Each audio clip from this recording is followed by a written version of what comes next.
Saudação internauta, mais um vídeo aqui. Hoje estaremos comentando sobre a seguinte questão, tem uma questão interessante, que exatamente é a seguinte: por que pessoas inteligentes acreditam na Bíblia, né? Não significa que todas as pessoas inteligentes acreditam na Bíblia, né? Mas por que pessoas ditas inteligentes, pessoas estudadas, pessoas que já têm um raciocínio abstrato mais avançado, por que essas pessoas acreditam na Bíblia, né? Então, a origem desse vídeo, postei um vídeo recentemente. Então, um usuário, um inscrito, enfim, comentou lá, eu não sei por que, abre aspas, né, mais ou menos assim, vou parafrasear algumas coisas aqui. Ele disse mais ou menos, eu não sei por que as pessoas estudam tanto para depois descobrir que a Bíblia ela tem erro, tem falha, tem alguma coisa nesse sentido, né? Então, aí ele fala um relato, né, que desde os 8 anos lá ele já começou a enxergar algumas coisas estranhas e tal. Então, eu comecei a pensar sobre essa questão do texto bíblico. Por que você tem ainda hoje pessoas inteligentes que dizem acreditar na Bíblia, né? São consideradas cristãs, enfim.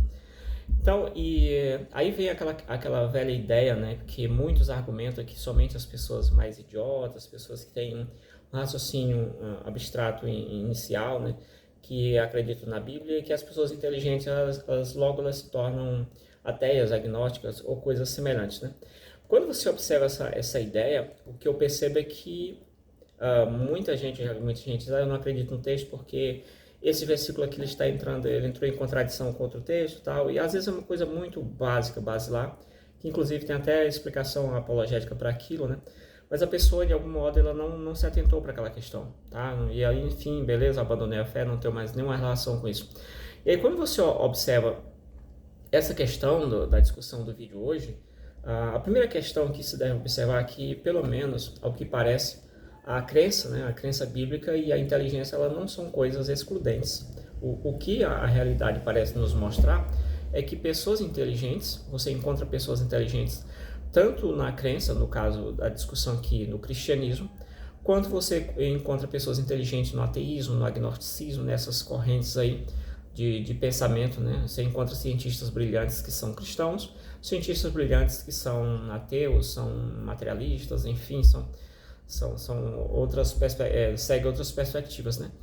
Então, quando a gente observa isso, a gente vai perceber que a fé, ao que parece, a crença em si e a inteligência, elas não são elementos excludentes. Ou seja, se você tem crença, você não tem inteligência. Se você tem inteligência, você não tem crença. Então, o que parece não é alguma coisa nesse sentido, né? O que eu tenho observado aqui, a fé, ela parece não ser alguma coisa, ou a crença, ela parece não ser um elemento irracional assim em sua definição, né? Porque ali dentro do elemento da fé, do elemento da crença, você tem outros elementos que também são usados como prova, né? E aqui eu não estou entrando, né, no estudo acadêmico do texto, né, entrando aí com as várias disciplinas acadêmicas que você tem em relação ao texto, eu falo mesmo de questões naturais, né? Então, aparentemente no elemento epistemológico, a fé em si, a crença, ela não é um elemento, digamos assim, racional, né? Porque você pode apresentar ali outros elementos como sendo prova daquilo que você está sentindo ou vivenciando, né? Então, nesse sentido, essa crença, ela pode até ser justificada intelectualmente por outras vias que não sejam necessariamente as provas empíricas, né? Então, você tem outras formas também que podem ser, alguém pode recorrer para tentar provar a sua forma de crer, né? Que não necessariamente vão passar pelos elementos empíricos ali, irrefutáveis e tal, né? Essas provas empíricas aí. Então você tem essa questão desses elementos, você tem outra questão, que basicamente o que a gente percebe em relação à humanidade, né? Tem aquela afirmação que em todas as sociedades você vai encontrar um elemento de fé, tá? Uma crença ali, um deus, deuses, enfim, né? Em cada sociedade, né? Uma discussão mais antropológica nesse sentido. E o que você vai observar claramente é que parece existir uma facilidade mais cultural para que a pessoa ela abrace alguma crença, né? Parece que é algo bem natural mesmo, né? De que alguns modelos de crença eles sejam muito bem absorvidos pelo ser humano, né? Então essa é uma questão que a gente observa bastante. Por isso que essa ideia de que nas sociedades que você vai encontrar você vai ali perceber algum elemento religioso, né, dentro ali, mesmo que você não tenha tecnologia, mesmo que você não tenha vários elementos ali que hoje a gente conhece, mas o elemento religioso ele vai entrar ali como uma experiência, né, a questão da experiência religiosa. Entra a questão da experiência religiosa nesse ponto da facilidade, até mesmo uma forma de proteção. O ser humano ele tende a se proteger muito mais contra aquilo que possa de alguma forma causar-lhe um mal, né? Então a religião ela entra também, a crença ela entra nesse elemento aí também da proteção, né? Uma vez que você não conhece todos aqueles elementos que você agora vai se dobrar a eles, né? Então você tende a se dobrar e tende a colocá-los num patamar de sagrado, de altíssimo e tal, porque às vezes você não conhece. E assim aconteceu com vários elementos. Quando você estuda a história da religião, você vai ver que você vai passando desde elementos mais simples, né, ali que hoje você considera, isso aqui é o fogo funciona assim, de forma química. O funcionamento do fogo é dessa forma, você já consegue explicar ali. Então você não tem mais medo do fogo no sentido religioso, né? E aí os trovões, todas essas ideias aí. Então você tem esse elemento da facilidade, uma facilidade cultural que você tem, de que se vem abraçar a fé, né? Então o pensamento, os modelos de pensamento religioso parece se adequar muito, muito bem com a própria natureza humana, né? Com o próprio ser humano você tem isso aí. Outro elemento que você deve trazer para a discussão é a religião, a crença como o capital cultural, né? Como elemento que proporciona status na sociedade, como aquilo que é valorizado por aquela sociedade também. Isso pode induzir pessoas inteligentes a fazerem parte de alguma crença, né? Ou por causa daquele elemento cultural. Imagine uma sociedade que ela é toda religiosa, seja cristã, seja islâmica, ou enfim. E você tem ali talvez duas ou três pessoas que elas não comungam com aquela fé que 99,99% daquela sociedade comunga, né? Então, o elemento cultural, para quem crê, ele é um elemento muito mais considerado do que você dizer, eu não acredito, não vou me lançar através disso aí. Tem esse elemento também do capital cultural, né? Que isso vai depender também do contexto que a pessoa está, né?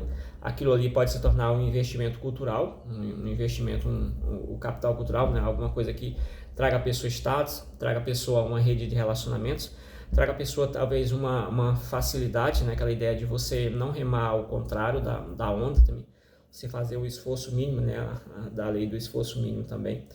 E aí você tem esses elementos que faz com que pessoas inteligentes, eles tenham uma religião, ou possam ter uma religião, ou se envolvam de alguma forma com o elemento da crença, né? Então, são essas questões. Outro elemento que a gente poderia citar é que você teria a questão da experiência religiosa versus a própria existência, que é a questão da existência, né?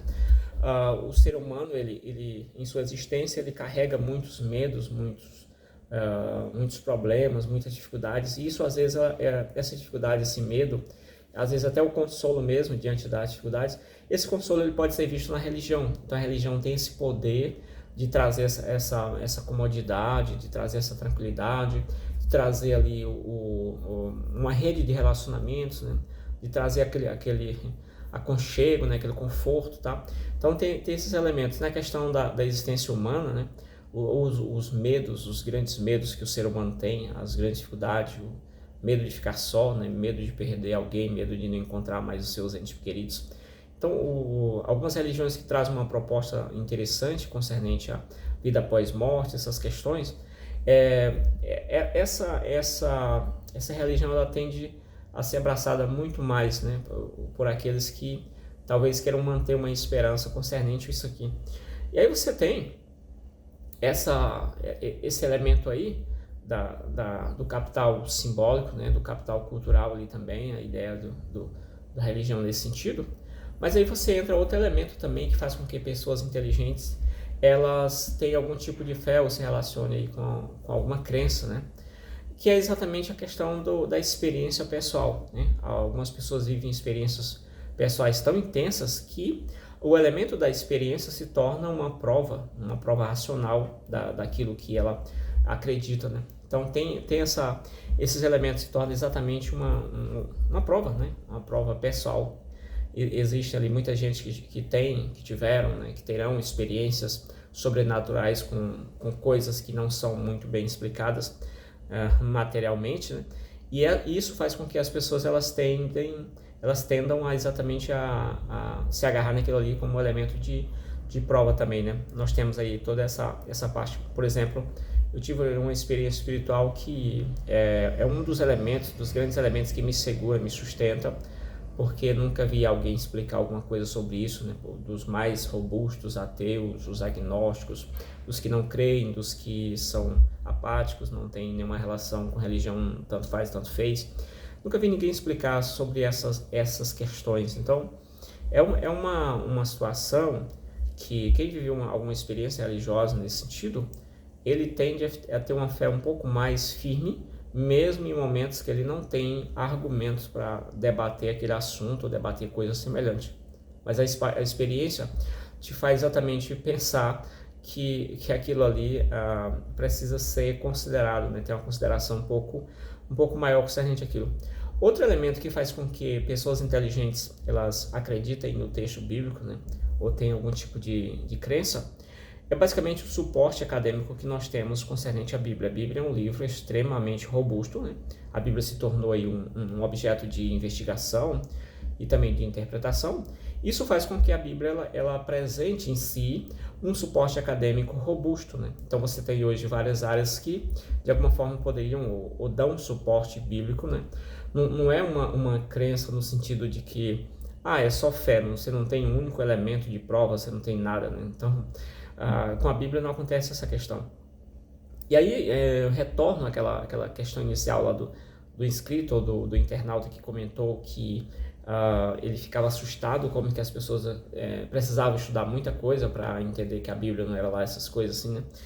Então, o que eu observo? Eu observo que a ideia de crer ou não crer, né? de ser ateu, de ser cristão, eu acho que ela não passa necessariamente por um elemento de inteligência, né? Quantas pessoas inteligentes estão em outras religiões que o cristianismo não considera como sendo uma religião válida, né, que tem algo a oferecer a mais do que ele, né? Então, quantas pessoas inteligentes, absurdamente, pessoas aí, Nobel, né, em algumas áreas, que fazem parte dessas religiões. Então, você começa a pensar que a ideia de crer ou a ideia de não crer não passa necessariamente por uma ideia de inteligência, né? Claro que o elemento de não crer, ele passa necessariamente, às vezes, como se coloca, né? Às vezes por decepções religiosas e tal, mas ele passa, talvez, muito mais por um elemento de pesquisa mesmo, realmente, né? Então a pessoa pesquisou, avançou um pouco e ela achou alguma coisa estranha que talvez ela não compreendeu, não pegou ali, para ela não está muito claro aquilo, beleza, aquilo é um elemento de suporte para ela, para que ela não creia, né?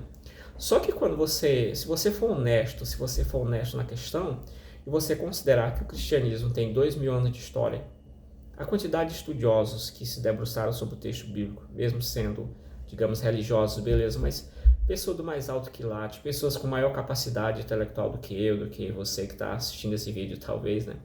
Ou pelo menos algum de vocês que assistiram esse vídeo, a gente começa a cair na humildade e pensar que, será que eu posso refutar o cristianismo? Eu teria essa capacidade, essa disposição mental, teria essa capacidade intelectual de refutar o cristianismo? Ou isso levaria a minha vida toda na tentativa de refutá-lo? Essa questão, você tem um suporte absurdo, 2000 anos de história aproximadamente, mente brilhantes, pessoas extremamente interessantes, pessoas extremamente ignorantes também, claro, né? Não vale se destacar, mas pessoas extremamente capazes, extremamente inteligentes. Essas pessoas estavam lá a defender o texto, a pesquisar, a lutar pela fé, pela questão. Quantas pessoas morreram, né, no decorrer do tempo, né? Entregaram a sua vida aí pela causa, beleza, não é um elemento tão alto, né, porque isso acontece também em outras crenças, né, ok. Mas o certo é que quando a pessoa que às vezes não tem uma boa formação, não é um doutor, assim, alguém conceituado mundialmente, ele diz que refutou o cristianismo, né? E aí vai naquela galhofa, como se diz, né? Ali na zombaria, diz que refutou o cristianismo, refutou a fé cristã. Não sei, a gente olha para a pessoa e não sei, tem alguma coisa errada aqui, né? Ou eu sou muito burro, ou talvez não sei o que acontece, mas enfim. O certo é que você, se você for honesto, seja você um cristão, seja você um ateu, seja você um agnóstico, é só ser honesto. Por mais que você diga, eu sou muito inteligente, então eu já descobri isso, tem um erro aqui, tem um erro. Tá, mas você descobriu um erro em alguma coisa que, se chamasse aqui alguns estudiosos ali daquela área para explicar para você, talvez você ficasse calado, não tivesse mais nenhuma palavra a dizer, porque aquilo ali foi explicado assim tranquilamente, né? Claro, você tem partes difíceis da Bíblia, você tem partes que supostamente você tem ali contradições.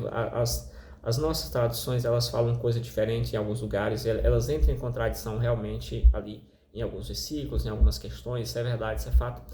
Porém, em geral, né, no conjunto da obra em si da Bíblia como livro, é um livro muito difícil de ser refutado, muito difícil de ser exatamente derrubado.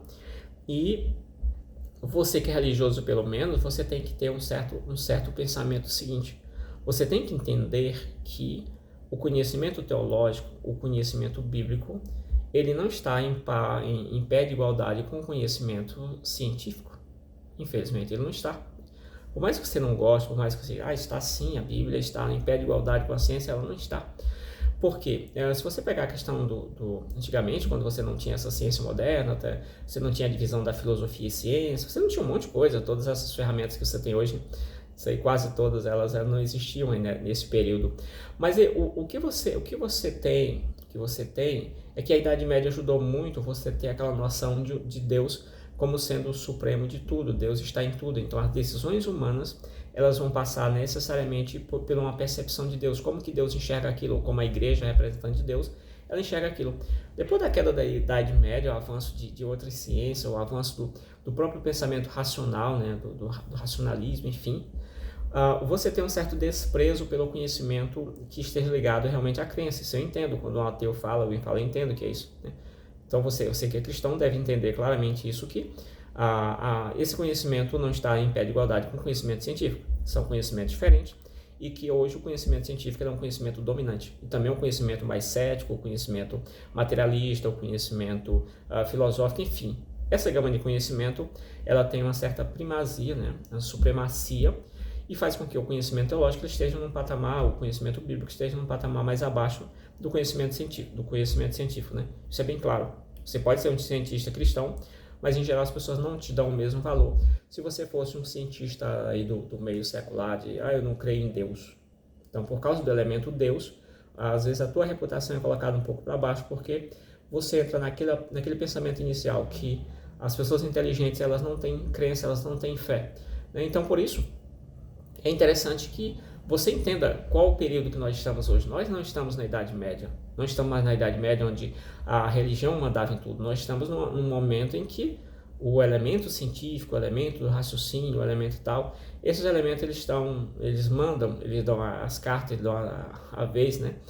E isso é algo que, se você for cristão, você precisa compreender isso aí. Você não vai pensar da mesma forma que você estava na Idade Média, com todo aquele arcabouço onde a Bíblia era a própria ciência praticamente, a igreja era a ciência. Por tempo de hoje, não, você não está mais nesse período, né? Você está em um período exatamente, extremamente, absurdamente diferente daquele que você estava. Isso faz com que você, pelo menos, entenda o que está sendo colocado, né? Entenda a função de cada ciência, de cada coisa que está sendo dita. Se a ciência pode ali dizer que Deus não existe, né? Se alguma ciência pode provar que as pessoas inteligentes, elas não têm religião, as pessoas mais burras, elas têm religião, né? Isso aí você precisa entender o que é cada coisa, né? Hoje você tem várias ciências aí que elas contribuem de um lado e de outro, contribuem com a perspectiva bíblica, né, em algumas questões, e contribuem muito mais com o conhecimento que nós temos hoje, o conhecimento científico. E isso faz com que o cristão, traga essa necessidade para o cristão de perceber isso, né, de olhar essas questões com calma, com tranquilidade, e perceber que hoje o texto bíblico não é mais a voz do momento, né? Não é a voz. Isso aí já passou. É a mesma coisa que acontece com outras áreas também da Bíblia, com outras discussões. O texto bíblico, de alguma forma, ele já perdeu essa proeminência, né? Claro, socialmente está aí, do ponto de vista demográfico, expandindo bastante e tal. Mas isso, né? Então, voltando aqui para o fechamento do vídeo, a conclusão básica, né, que já vinham trazendo até aqui, é que pessoas inteligentes ou pessoas ignorantes, elas podem se tornar cristãs. Da mesma forma como pessoas burras, ignorantes e tal, pessoas extremamente inteligentes, elas podem ser ateias, né, agnósticas, enfim, elas podem ser qualquer coisa. E que, resumindo aqui, a percepção de fé, a forma como se crê ou não se crê, não é um elemento necessariamente que envolve inteligência. Às vezes não necessariamente envolve inteligência. Senão todas as pessoas inteligentes não teriam nenhum tipo de religião, seriam pessoas apáticas à religião, seriam ateias, agnósticas, enfim. E não é isso que acontece, né? Por vários e vários elementos que a gente poderia citar, do ponto de vista sociológico, filosófico, do ponto de vista psicológico, enfim, antropológico, tem várias explicações, como algumas que eu já trouxe aqui, algumas razões pelas quais pessoas inteligentes se envolvem com a questão da crença, tá? Então, basicamente, isso. Espero que você tenha chegado até aqui, gostado da discussão. Comenta aí se você concorda ou não concorda, né? Deixa os comentários aí, não vai deixar de comentar, seja positivo ou negativo, comenta aí, né? Deixa a sua posição aí concernente ao tema desse vídeo, por que pessoas inteligentes, elas se envolvem de alguma forma com crença, né? Até o próximo vídeo aí, se quiser que eu comente sobre algum tema, deixa os comentários aí. Valeu, fui, deixa o joinha no vídeo também, né? Compartilha com seus amigos. Agora sim, valeu, fui.